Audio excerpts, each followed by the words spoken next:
তো রাত লাগে সেই প্রেমওয়ালাকে, প্রেমের নবীকে দেখার জন্য, ঠিক কি না? ও গো কামলিওয়ালা ইয়া নবী সাল্লি আলা, তোমারে মনে পড়েছে, তোমারে মনে পড়েছে, ঠিক কি না? কি যে কি মন্ত্রণাতে, অসহ যন্ত্রণাতে মন আমায় তোমায় সরেছে, তোমারে মনে পড়েছে। ইয়া নবী সালাম আলাইক, ইয়া রাসূল সালাম আলাইক, সালাওয়াতুল্লাহ আলাইক, ইয়া হাবিব সালাম আলাইক। সুবহানাল্লাহ পড়ুন না। আবু জাহেল এসে জিজ্ঞেস করছে হযরত মা আসমা সিদ্দিকা রাদিয়াল্লাহু তাআলা আনহাকে, তোমার আব্বা তোমাদের নেতা রাসূল পাক সাল্লাল্লাহু আলাইহি সাল্লাম, কারণ তারা তো চিনে নাই, মনে করছে আব্দুল্লাহর পুত্র আর কি, এতটুকু চিনছে। এজন্য আবু জাহেল আর আবু বকর বলতেছেন না না, উনি লা মাকানের মেহমান। সুবহানাল্লাহ। দেখার বিষয়, চেনার বিষয়। নবীকে সবাই চিনবে না, যারা বলবে নিজের মতো বুঝবেন ওটাও কোন জাহেল উত্তরসূরি। আর যদি বলে না না আমার নবী হলেন সর্বশ্রেষ্ঠ, সমস্ত নবীদের সুলতান, সমস্ত নবীদের সম্রাট হলো আমাদের নবী, বুঝবেন আবু বকরের উত্তরসূরি, ঠিক কি না? বলতেছে বলো তিনারা কোথায় গিয়েছেন? এখন মা আসমা চিন্তা করছেন মিথ্যা বললে তো শরীয়তের বরখেলাফ হবে, গুনাহ হবে, আর সত্য বললে তো নবীর সাথে গাদ্দারি হবে, আল্লাহর সাথে গাদ্দারি হবে।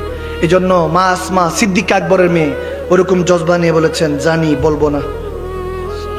সুবহানাল্লাহ, সুবহানাল্লাহ বলুন। জানি কোথায় আছেন, বলবো না। পরে আবু জাহেল বদবখ একটা থাপ্পড় মারলেন মা আসমাকে। থাপ্পড় মারার সাথে কানের মধ্যে বালা ছিল, পড়ে পাথরের মধ্যে বাড়ি খেয়ে চিচ্ছিরা রক্ত বেরোয়া শুরু হয়েছে। কত কষ্টের বিনিময়ে ইসলাম কেমনে বুঝায় আপনাদেরকে, কেমনে বুঝায়, কিভাবে বুঝালে এই মানুষগুলি ফজরে দেখা যাবে আমার জানা নেই। আমরা অনেক চেষ্টা করছি যুবকদেরকে মসজিদে পৌঁছানোর জন্য। চেষ্টা করবেন, চেষ্টার কোনো ত্রুটি রাখবেন না। ময় মুরব্বীদের বলছি আপনারা তাহাজ্জুদ গুজার হয়ে যান, খোদার কসম ঘরের মধ্যে যুবকরা যুবতীরা সব 5 ওয়াক্ত নামাজি হয়ে যাবে, ঠিক না? যখন রক্ত পড়েছে সবাই ধরাধরি করে আবু জাহেলকে নিয়ে গেছে। মহিলা মানুষ উপরে হাত তুলেছ কেন? নিয়ে গেছে। আবু জাহেল দেখতে অনেক সুন্দর ছিল, সুরখ রঙের ছিল, অনেক লাল ছিল চেহারা, দাড়ি ছিল, টুপি ছিল, আপা জুব্বা কাবা এরকম ছিল। এই জন্য পড়ানেওয়ালা থেকে পড়ার আগে বুঝতে হবে কার থেকে শিখে এসেছে। ওনার শেখ তরিকতকে, উনি যে মাদানি আজহারি কাদেরি লাগিয়েছে, ওনার পিছনে শেখকে, উনি কার থেকে পড়েছে, ওনার উস্তাদের উস্তাদকে, দাদা উস্তাদকে, বরাব্বা হুজুর উস্তাদকে, ওনার দাদা উস্তাদকে, পড়ালা ফেরেশতাদেরকে আজাজিল ছিল। আওয়াজ দেয় না, ঠিক না? ব্যান্ডেজ করলো। আল্লাহ, অনেক কষ্টে রক্তকে বন্ধ করে খাবার নিয়ে রাতের অন্ধকারে হুজুরে পাকের কাছে গেলেন। গাড়ে সুরে ছানের পর আবু বকর সিদ্দিক দেখেছেন মেয়ের দিকে তাকালে বাবারই কষ্ট লাগে। যারা মা বোনদেরকে নিয়ে মন্তব্য করেন সুম্মা মাআযাল্লাহ সোশ্যাল মিডিয়াতে, যেদিন মেয়ের বাবা হবেন সেদিন থেকে আর মন্তব্য করতে পারবেন না, কারণ মা বোনদের মর্যাদা শুধু মেয়ের বাবারা ছাড়া আর কেউ বুঝতে পারবে না। জিজ্ঞেস করলো মা কি হয়েছে? বলে আব্বা কিছু হয় নাই, প্রেম হয়েছে। সুবহানাল্লাহ, মুহাব্বত হয়েছে আল্লাহ রাসূলের সাথে। বলে না কি হয়েছে? নবীজি যখন জিজ্ঞেস করলো, খুলে দেখালো, বললো আবু জাহেল কাছে প্রশ্ন করেছে হুজুর কোথায়, আমার আব্বা কোথায়? তখন বলি নাই যদি সত্য বলি তাহলে তো গাদ্দারি হবে, আর মিথ্যা বললে শরীয়তের খেলাফ। তখন সত্য কথা এমন ভাবে বলেছি যে জানি কিন্তু বলবো না। থাপ্পড় মেরেছে, রক্ত প্রবাহিত হয়েছে। আল্লাহু আকবার। ওদিন গারে সুরের মধ্যে মা আসমাকে সামনে রেখে সিদ্দিক আকবরের দ্বিতীয় শাহজাদি তেনাকে সামনে রেখে আবু বকর সিদ্দিকের জন্য আমার নবী প্যারা নবী রাহমাতুল্লাহ আলামিনের দুটো হাত উঠতো, আল্লাহ আবু বকর সিদ্দিককে কিয়ামতের আগ পর্যন্ত ইজ্জতওয়ালা হিসেবে কবুল করে নাও। সুবহানাল্লাহ। সিদ্দিক আকবর, আল্লাহু আকবার। আবু বকর সিদ্দিক রাদিয়াল্লাহু, প্রথম খলিফা। আমার নবী বলতেন আমি সবার ঋণ মাফ করে দিতে পেরেছি, সবাই ঋণ শোধ করে ফেলেছি, কিন্তু আবু বকর সিদ্দিকের ঋণ শোধ করতে পারি নাই। বলে ইয়া রাসূলুল্লাহ কেন? বলে আবু বকর সিদ্দিক তখন কলমা পড়েছে যখন সবাই কলমা পড়তে চেয়েছে, কেউ মুজিজা দেখতে চেয়েছে, চাঁদকে 2 টুকরা করে দেখিয়েছি, সূর্যকে টেনে দেখিয়েছি, তারপরে গাছকে হুকুম দিয়েছি, মুজিজা দেখিয়েছি, আল্লাহর কোরআন লৌহে মাহফুজ থেকে নাজিল হয়েছে, কোরআন শুনে তারপরে ঈমান এনেছে।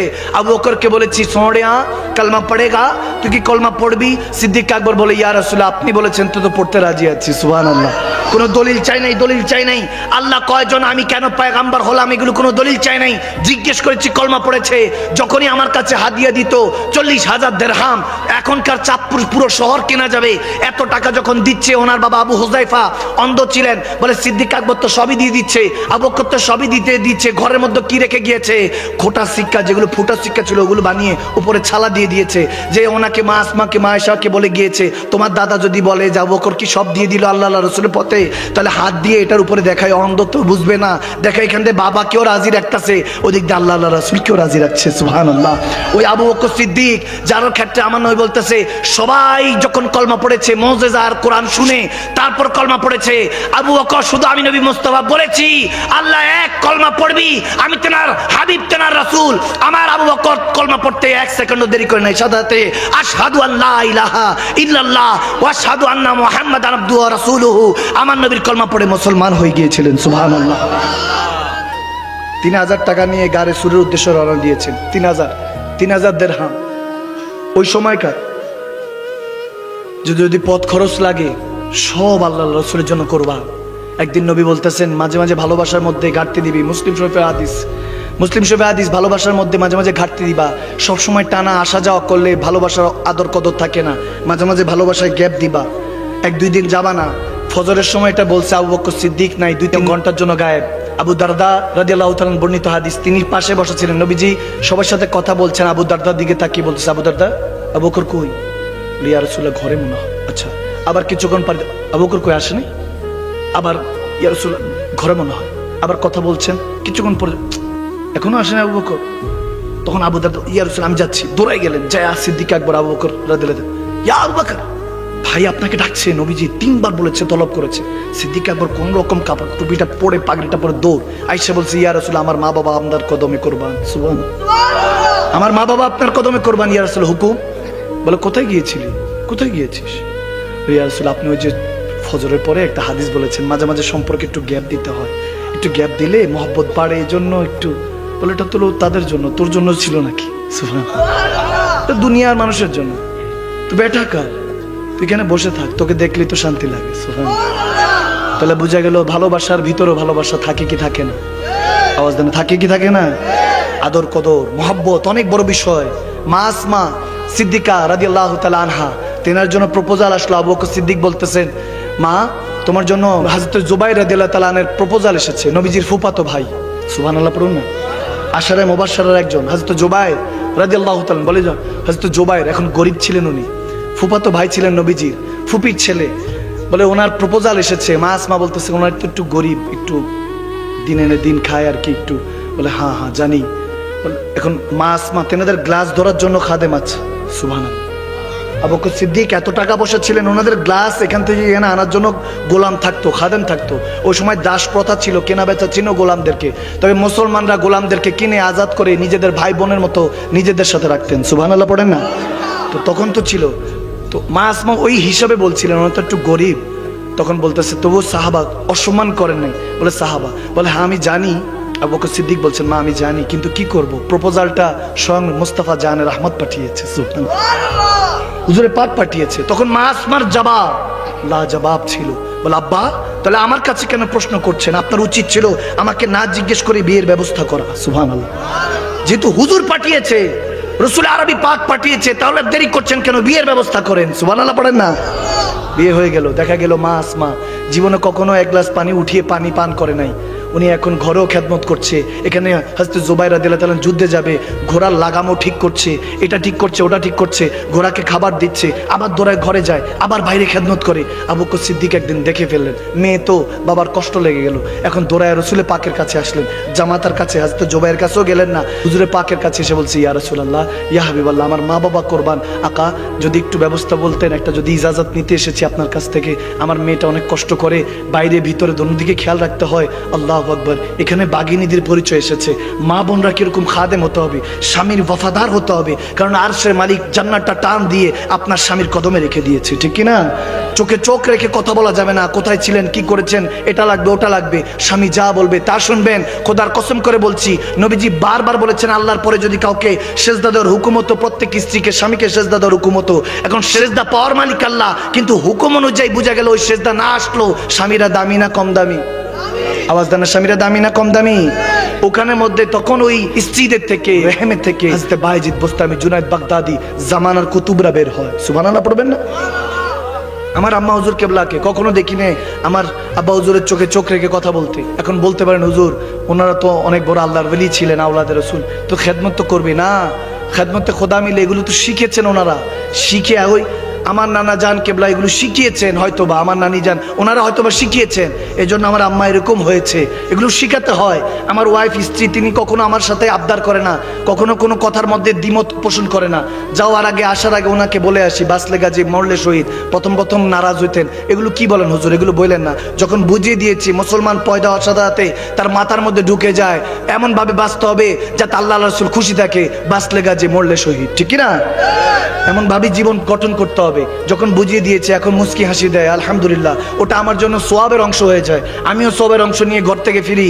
যখন সালাম, আমি যখনই ঘরের মধ্যে যাই চেষ্টা করি নিজে সালাম দেওয়ার জন্য, ছোট বাচ্চা দেখলেও তাকে সালাম দেওয়ার জন্য, বাচ্চাদেরকেও সালাম করতে হবে। নবীজি নিজে সালাম দিতেন, সুবহানাল্লাহ। হযরত ওসামা, হযরত জাবের রাদিয়াল্লাহু তাআলা এক পুত্র ছিল ওসামা, ছোট্ট বয়সের, দেখা গিয়েছে 5-6 বছর, নবীজি দেখলেই সালাম দিতেন, আসসালামু আলাইকুম, সুবহানাল্লাহ বলেন না? তখন ওই বাচ্চা অন্যকে সালাম দিতে বলতো, এত ছোট মানুষ কিভাবে তুমি সালাম দেওয়া শিখেছো? বলে নবীজি থেকে শিখেছি, সুবহানাল্লাহ পড়বেন না? মা আসমা এরকম খেদমত করেছেন। তখন আমার সিদ্দিক আকবর রাদিয়াল্লাহু তাআলা আমার নবীর থেকে পারমিশন নিয়ে একটা গোলাম রেখে দিলেন, যারা হযরত জুবাইরের ঘোড়াটা ঠিকঠাক করতেন। মা আসমা ঘরের মধ্যে ঠিকঠাক মতো তখন খেদমত করতে পারলেন। আমি বেশি লম্বা টানবো না, হাদিসের শেষের দিকে চলে আসি। মেয়ে মা বোনদেরকে জীবন্ত পুঁতে ফেলতো, নাউজুবিল্লাহ। আমরা অনেক শুনেছি দায়াতুল কলবি রাদিয়াল্লাহু তাআলার ঘটনা, এরকম অনেক সাহাবারা বলেছেন মেয়ে সন্তান হলেই মনে করতো যে কুসংস্কার, জীবন্ত পুঁতে ফেলতো, নাউজুবিল্লাহ। আমার নবী এসে মেয়েদেরকে দামি বানিয়ে দিলেন, মাদেরকে দামি বানিয়ে দিলেন, সুবহানাল্লাহ। নবীজি স্ত্রী বানিয়ে নিলেন অনেককে, যারা বিধবা ছিলেন উম্মাতুল মুমিনা বানিয়ে দিলেন, মুমিনদের মা বানিয়ে দিলেন। আর বললেন মা ফাতেমাতু জাহরা খাতুনে জান্নাত সাইয়্যিদা কায়নাতকে দেখিয়ে যে এই দেখো আমার ফাতেমাকে দেখে নাও, আমি হলাম কন্যা সন্তানের পিতা, যারা কন্যা সন্তানের পিতা হবা তাদের সাথে আমার হাসর হবে, আমি নবী মুস্তাফা তোমার সাথে থাকবো, সুবহানাল্লাহ বলে দামি বানিয়ে দিলেন মা বোনদেরকে। দেখেন ওই জায়গা থেকে বলছি, তখন মদিনার মধ্যে, মক্কার মধ্যে মুসলমানদের শুধু আল্লাহ মেয়ে দিত। আবু জাহেল, আবু লাহাব, তারা তো কাফের, আগের হিসাব নিয়ে বসে আছে। পুরুষ মানে শান, বংশ পরম্পরা, বংশের সিলসিলা। এখন মেয়ে হচ্ছে দেখে তারা তিরস্কার করা শুরু করলো, মুসলমানদের এখানে কোনো পুরুষ হয় না, দেখছো, নাউজুবিল্লাহ। এরকম যখন তহমত দেওয়া লাগলো, এই তখন মা আসমার রেহেম থেকে প্রথম পুত্র আল্লাহ কবুল করে, সুবহানাল্লাহ। সিদ্দিক আকবরের দ্বিতীয় শাহজাদির ঘর থেকে আব্দুল্লাহ বিন জুবাইর রাদিয়াল্লাহু তাআলা, যিনি হলেন শেষ শহীদ, শেষ ইসলামের শেষ সাহাবা, যিনি কারবালার পরে ইন্তেকাল করেছিলেন, মদিনার শেষ গভর্নর ছিলেন। গভীর খেয়াল দেন, এখানে দিলটাকে মক্কা মদিনার আয়না বানান, তিনাদের থেকে শিখার চেষ্টা করুন। দেখেন এগুলো থেকে এখন কেউ আমরা শিখার চেষ্টা করি না।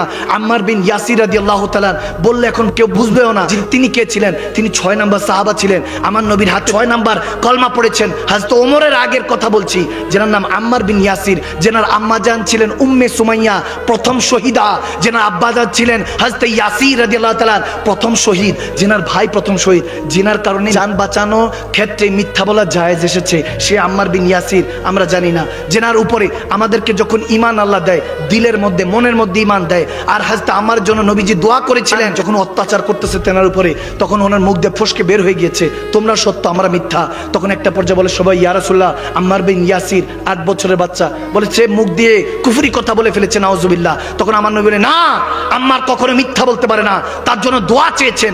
এসে যখন আম্মার বিন ইয়াসির বলছে ইয়া রাসূলুল্লাহ, মুখ ফসকে বের হয়ে গিয়েছে, আমার 2 চোখের সামনে আম্মার এক পায়ের মধ্যে দড়ি, আরেকটা উট, আরেক পায়ের মধ্যে দড়ি, আরেকটা উটের মধ্যে দিয়ে 2 উটকে এমন ভাবে টানেছে, মাঝখান দিয়ে চিরে উম্মে সুমাইয়া আম্মার বিন ইয়াসিরের আম্মা জান ইন্তেকাল করেছেন, এমন নির্মম ভাবে শহীদ করেছে। হযরত ইয়াসির ওনার আব্বা জানের হাতের মধ্যে প্যারাগ মেরে মেরে তেনাকে শহীদ করা হয়েছে। এত কষ্ট দেখে ছোট্ট বাচ্চা সহ্য করতে পারে নাই, মুখ দিয়ে ফসকে বের হয়ে গিয়েছিল। যখন আম্মার বিন ইয়াসিরকে ছাড়িয়ে এনেছে, নবীজি বলে তোর মুখেরটা আমি শুনতে চাই না, অন্তরেরটা বল, অন্তরে কি চলছে? বলি ইয়া রাসূলুল্লাহ, আম্মার বিন ইয়াসির এখন আপনার উপর ঈমান আছে, আল্লাহর উপর ঈমান আছে, আল্লাহ রাসূলকে সবচেয়ে বেশি ভালোবাসে, সুবহানাল্লাহ।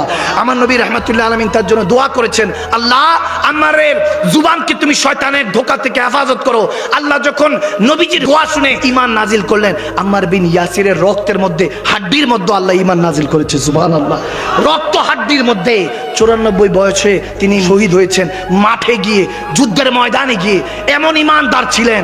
গভীর খেয়াল, ঈমানদারদের কথা শুনুন। শুনুন, সাহাবায়ে রাসূলদের তাজকিরা আলোচনা আরো বাড়াতে হবে। তেনাদের আলোচনাগুলি উঠিয়ে যাচ্ছে, কিচ্ছা কাহিনী কি শুনবো, কাকে শোনাবো, কাকে আমরা এই প্রেমের দাওয়াতগুলি দিব, কোরআন শোনার এই মহব্বতের কথাগুলি কাকে শোনাবো। বুখারী মুসলিম তো এখন পড়া ছেড়েই দিয়েছি, কোরআনই পড়ি না। মসজিদ তো অনেক আছে, কিন্তু আমার নবী বলছিলেন আল্লাহর ঘর মসজিদ, আর মাদ্রাসা হলো আমি নবীর মুস্তাফার ঘর। এখন নবীর ঘরটা নাই, এজন্য আল্লাহর ঘরের মধ্যে মুসল্লি কমে যাচ্ছে, ফজরের তাদাত কমে যাচ্ছে। এখন এখানে আমাদেরকে এখন থেকে এমন ভাবে প্রতিজ্ঞা নিতে হবে, এই এলাকার মধ্যে যারা আজকে ওয়াজ শুনতেছি, মৃত্যু চলে আসবে কিন্তু ফজর কাজা হবে।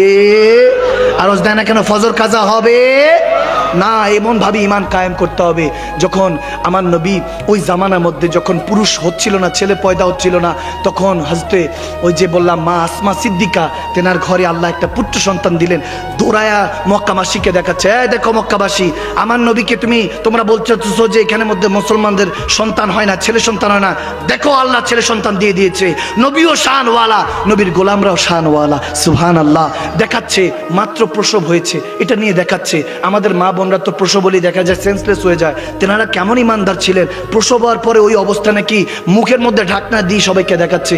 পরিশেষে আমার নবীর কদমে নিয়ে গেল, ইয়া রাসূলুল্লাহ, আপনার আরেকটা যোদ্ধা চলে এসেছে, আরেকটা সিংহ চলে এসেছে, আপনার আরেকটা গোলাম উম্মত চলে এসেছে। নবীজি ওই অবস্থায় আধা চাবানো একটা খেজুর ছিল, লোয়াবে দাহান থেকে বের করে আব্দুল্লাহ বিন জুবায়ের রাদিয়াল্লাহু তাআলা মা আসমার পুত্রের মুখের মধ্যে খাইয়ে দিলেন। সুবহানাল্লাহ। প্রথম লোকমা নবীজির জুবান মোবারক থেকে খাওয়া নসিব হয়েছে, লোয়াবে দাহান থেকে। দেখেন আমি শেষের দিকে চলে আসতেছি, কারবালার প্রান্তর হয়ে গিয়েছে। এরপর অনেক কাহিনী, অনেক কিছু, আমি ওদিকে যাব না, শুধু এতটুকু বলছি। যখন মা আসমার বয়স 100 বছর, তখন তিনি অন্ধ হয়ে গিয়েছেন। হযরত আব্দুল্লাহ বিন জুবায়ের, হযরত জুবায়েরের পুত্র আব্দুল্লাহ বিন জুবায়ের, আমার নবীর ফুফাতো ভাই, আশারায়ে মুবাশশারা জান্নাতি সুসংবাদ প্রাপ্ত ওই সাহাবার ঘরে যে আব্দুল্লাহ হয়েছিল প্রথম সন্তান মুসলমানদের, ওই এসে একটা কাপড় নিয়ে আসলেন। তেনার আম্মা জানের কাছে বলতেছে, আম্মা এই কাপড়টা পরবেন, আপনার পর্দার ব্যাপার আছে, পরেন। তখন মা আসমা অন্ধ ছিলেন, চোখ বন্ধ করে দেখতেছেন, বলে এটা অনেক পাতলা, তোমার বাবা আমাকে সারা জীবন পর্দার মধ্যে রেখেছে, এটা আরো ভারী আনো। বলে মা আপনি এখনো বৃদ্ধ অবস্থায় কি পর্দার কথা বলছেন? বলে পর্দা ফরজ। খবরদার তুমি কি শুনো নাই, আল্লাহ বলেছেন পর্দা ফরজ। আল্লাহু আকবার। সেই 94 বয়সে, 100 বছর বয়সের মধ্যে মতান্তরে 100 বছর বয়সেও তিনি পর্দা ছাড়ে নাই। আল্লাহু আকবার। আর এখন আমরা পর্দাহীন অবস্থায় আমরা এভাবে চলাফেরা করছি, মা বোনদেরকে ডাক দিচ্ছি না, বলছি না। মা বোনরা মনে করছে পর্দার কি বিষয়। এখনো দেখেন, এখনো 2-3 টাকার চকলেটকে আবৃত অবস্থায় রাখে, এমন ভাবে ঢাকা রাখে, কারণ হয়তো পিঁপড়া ধরবে। আরে মা গো, আপনার দাম কি ওই চকলেট থেকেও কমে হয়ে গিয়েছে যে আপনি একটা পর্দার মধ্যে থাকতে চাচ্ছেন না? আপনি কি ভুলে গিয়েছেন আল্লাহ আপনাকে সেই নিয়ামত বানিয়েছে যার রেহেন থেকে আব্দুল কাদের জিলানীর মতো অলিকুল সম্রাট বের হয়েছে, সুবহানাল্লাহ। যার রেহেন থেকে সৈয়দুল মুরসালিন বের হয়েছে, সেই মা যাতে আপনি খাতুনে জান্নাতের সঙ্গী সাথী তারাই হবে। আমার নবী একদিন জিজ্ঞেস করছেন, কারা সত্যিকারের নারী, সত্যিকারের খাতুন, যারা জান্নাতি হবেন? মা ফাতেমাতুজ জাহরার কাছে প্রশ্ন করা হয়েছে, আপনি বলেন। তিনি বলেছেন, জীবনে এই চোখ দিয়ে যে বেগানা পুরুষকে দেখে নাই এবং যে বেগানা পুরুষ তার ছায়াও দেখে নাই, তারা হলো সবচেয়ে বড় খাতুন, তারা সত্যিকারের নারী, তারা সত্যিকারের জান্নাতি নারী, তারাই রাবেয়া বসরিমত ওয়ালিয়া হবে, খাতুনের জান্নাতের সঙ্গী সাথী হবে। সুবহানাল্লাহ। পর্দা আমরা ছেড়ে দিয়েছি, এখন এগুলোকে বোঝানো আমরা ছেড়ে দিয়েছি। মা বোনদেরকে ছোট অবস্থায় পর্দা রাখবেন। পর্দাহীন নারী কখনো এই দুনিয়াতে আখিরাতে কামিয়াব হতে পারে না। ভাইরা আমার, শেষ অবস্থায় যখন আমার নবী বলেছিলেন 2টা কাজ্জাব আসবে আমার উম্মতের মধ্যে, 2টা, মুসাইলামাতুল কাজ্জাব এবং হলো হাজ্জাজ বিন ইউসুফ। এই হাজ্জাজ আর কাজ্জাব, একটা হলো সিদ্দিক আকবরের কতল হয়েছে, মুসাইলামাতুল কাজ্জাব যেটা ছিল ওটা আবু বকর সিদ্দিক খতম করেছে। আরেকটা হলো ওই যে হাজ্জাজ বিন ইউসুফ, ইয়াজিদ পাঠিয়েছিল, যাও মদিনায় গিয়ে যারা মুসলমান আছে, যারা ইয়াজিদের হাতে বায়াত নিবে তাদেরকে ছেড়ে দাও, আর যারা এখনো বায়াত নিবে না তাদেরকে কতল করো। তখন আব্দুল্লাহ বিন জুবায়ের রাদিয়াল্লাহু তাআলা গভর্নর ছিলেন। শেষ কারবালার প্রান্তরের পরের কথা বলছি ভাইয়েরা আমার। যখন আব্দুল্লাহ বিন জুবায়ের রাদিয়াল্লাহু তাআলা মা আসমার কাছে আসলেন, পর্দার হিসাবটা বুঝে গেলেন। এখন বলতেছে, আম্মা আমি তো ওই হাজ্জাজ বিন ইউসুফকে বলে দিয়েছি আমরা এখনো নবীর সিংহরা আছি, আসো। এখন আমি তো একা পড়ে গিয়েছি, আর তো কেউ নাই, সব ঘরে নিয়ে গিয়েছে সন্তানদেরকে, মা বোনরা, যে তোমরা তাড়াতাড়ি ভিতর লুকাও, ওই হাজ্জাজ বিন ইউসুফ আসতেছে, সে নাকি এমনভাবে কাতল করে, পিস পিস টুকরা টুকরা করে ফেলে, এরপরে নাকি আগুনের মধ্যে নিক্ষিপ্ত করে, এমন মর্মান্তিকভাবে তাদেরকে জখম দিয়ে হত্যা করে। এখন বলতেছে মাগো এরকম নাকি হাজ্জাজ বিন ইউসুফ আসতেছে, কি করব? তখন আম্মা জান আসমা সিদ্দিকা রাদিয়াল্লাহু তাআলা আনহা, সিদ্দিক আকবরের দ্বিতীয় শাহজাদি, আমার নবী যাকে দেখে দোয়া করেছিলেন সিদ্দিক আকবরের খানদানের জন্য, আল্লাহু আকবার আল্লাহু আকবার আল্লাহু আকবার, তিনি শিখাচ্ছেন অন্ধ মহিলা অবস্থায়, যিনি অন্ধ খাতুন, মা শিখাচ্ছে ছেলেকে, খবরদার আব্দুল্লাহ, তোমাকে যাতে ময়দান থেকে ভেগে আসতে না শুনি, যে আব্দুল্লাহ ময়দান থেকে ভেগে এসেছে, যার বাবা ছিল আশারে মুবাশশারের একজন, যার নানা ছিলেন সিদ্দিক আকবর প্রথম খলিফা আমার নবীর, যার খানদাল হলো নবীজির সাথে মিলে নবীজির ফুপির বংশধর, যার খালা হলেন মা আয়েশা সিদ্দিকা রাদিয়াল্লাহু তাআলা আনহা আমার নবীর স্ত্রী, যার মা হলো আসমা বিনতে আবু বকর, জানার জন্য হুজুর স্বয়ং গারে সুরের মধ্যে দোয়া করেছেন, খবরদার আব্দুল্লাহ ওখান থেকে যাতে তুমি শহীদ হয়ে কেটে মরে যেও, কিন্তু ওখান থেকে আসবা না।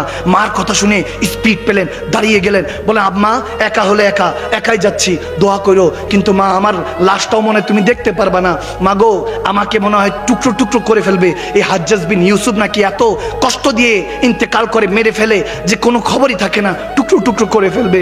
মা তুমি আমার জন্য দোয়া করো, যাতে তোমার সন্তান তোমার নবীর আল্লাহর দিনকে জমিনে কায়েম করতে পারে, শহীদ হয়ে যাতে এই ইসলামের জন্য রক্ত দিয়ে আবার ধৌত করতে পারে। মদিনার দায়িত্বে আছি, মাগো দোয়া করো। ওদিন মা আসমা আবার বলছে, বেটা খবরদার ঘাবড়াবি না, তুই কি শুনিস নাই আমার হুজুর বলেছে বকরিকে যখন পশুকে আমরা জবাই করি ওই 8-10 সেকেন্ডই কষ্ট পায়, এরপর বকরি থেকে চামড়া খুলে ফেল, টুকরো টুকরো করে রান্না কর। বকরি টের পায় না, কারণ রূহ আগেই আল্লাহর কাছে চলে যায়। এই জন্য খবরদার, শহীদ যখন হবি কষ্টটা ওই 8-10 সেকেন্ডের জন্য, এরপর টুকরো টুকরো করলেও তার কিছু হবে না। দেখা গিয়েছে যখন এভাবে বের হয়েছেন আব্দুল্লাহ বিন জুবাইর, 10-12 জন বলতেছে, মা আসমার ঘরে কি সিংহ পয়দা হয়েছে নাকি? আমাদেরও আছে, যাও তুমি যাও। কেউ কারো স্বামীকে সন্তানকে আগিয়ে দিয়েছে। 10-12 জন, 10,000 লাশকার হাজ্জাজ বিন ইউসুফ নিয়ে এসেছিল, কিন্তু 10,000-এর মধ্যে 7,000-কে নাকি ওই আব্দুল্লাহ বিন জুবাইর একাই কাতল করেছে। সুবহানাল্লাহ, একাই সাইজ করে দিয়েছে। এরপরে শাহাদাতের জাম পান করতে বড় হয়েছে। দেখা গিয়েছে 2-4টা 5টাই যখন তীর এসেছে, ঠাস ঠাস করে তীরগুলি বুকে লেগেছে, তখন বলতেছে, ইয়া রাসূলুল্লাহ এতটুকুই শক্তি ছিল, নয়তো আরো থাকতাম, আরো লড়তাম। দেখা গিয়েছে নাকি শহীদ করার পর গলার মধ্যে রশি পেঁচিয়ে মদিনার গেটের মধ্যে টাঙিয়ে দিয়েছে।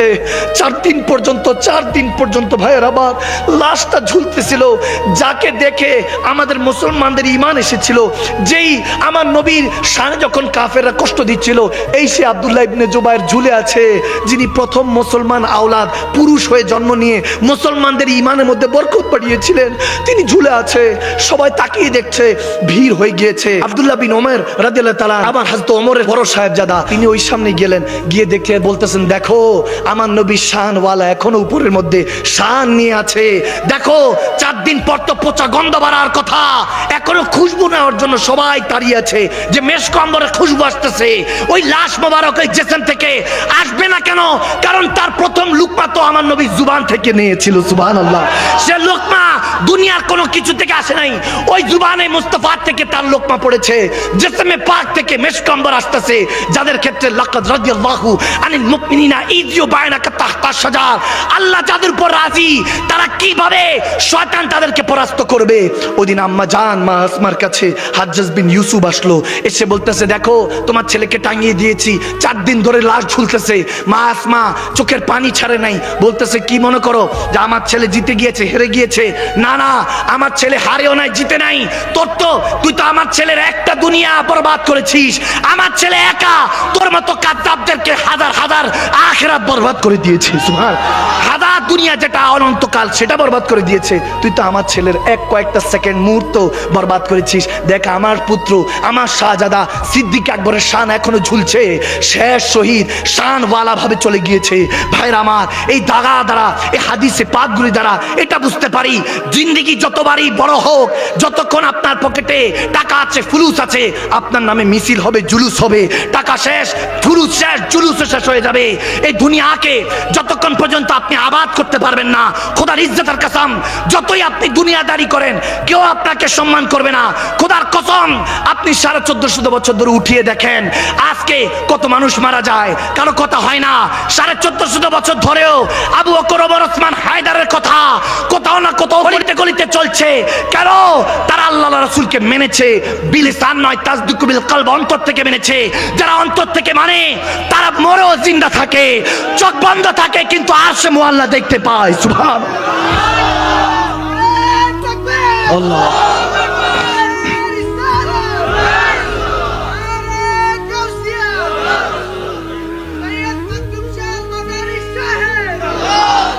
जख्म पे जख्म खा के जी, अपने लहू के घूट पी, आह ना कर लबों को सी, इश्क है दिल लगी नहीं। जख्म থেকে জখম খেতে হবে, রক্ত ঝরাতে হবে মুসলমান, তবে মানুষের নয়, মুসলমান মুমিনের নয়, নিজের রক্ত দিয়ে গোসল করে ইসলামকে হেফাজত করতে হবে। এখন সময় হয়েছে হেফাজত করার জন্য, এখন সময় হয়েছে আবার মাহাদি আলাইহিস সালামের অপেক্ষাকে নিজের ভিতরের মধ্যে ধারণ করার। নাম এখনো সময় আছে। ইন্নাল্লাযীনা ইউবাইউনাকা ইন্নামা ইউবাইউনাল্লাহ, বায়াতে রিদওয়ান কবুল করুন। কোন শেখ তরিকত যাকে দেখলি যার জিকির আল্লাহ, আল্লাহর কথা মনে পড়ে, রাসূলুল্লাহর কথা মনে পড়ে, তার কাছে তাদের সঙ্গ জ্ঞাপন করুন, তাদের কাছে বায়াতে রিদওয়ান নেন, নিজের সন্তানকে বুঝান। আপনার ডাক্তারের কাছে যান, বিল পরিশোধ করেন। আপনি ডাক্তার ওষুধ দিলে 1 মাসের জায়গায় 10-15 দিন খেলে আর খান না, তারপর শেফা হয়ে যায়। কেন? আল্লাহ আপনাকে ওই শেফা দিয়ে দেয়। আরে ওই কম্পিউটারের উপরে ডাক্তার সাহেব সাধারণ পাবলিকের উপরে এত ইমান, তাহলে আল্লাহ ওয়ালাদের উপরে ইমান কেন নাই? এখন আল্লাহ ওয়ালারা আছেন, মুমিনরা আছেন, তাদের সাথে বন্ধুত্ব করতে হবে। ওয়া উলিল আমরি মিনকুম, তাদের সাথে বন্ধুত্ব করলে আতিউল্লাহ আতিউর রাসূল, আল্লাহ রাসূলের গোলামি হয়ে যাবে। তখনই আপনি মুমিন হয়ে যাবেন, আল্লাহর বন্ধু হয়ে যাবেন। সুবহানাল্লাহ।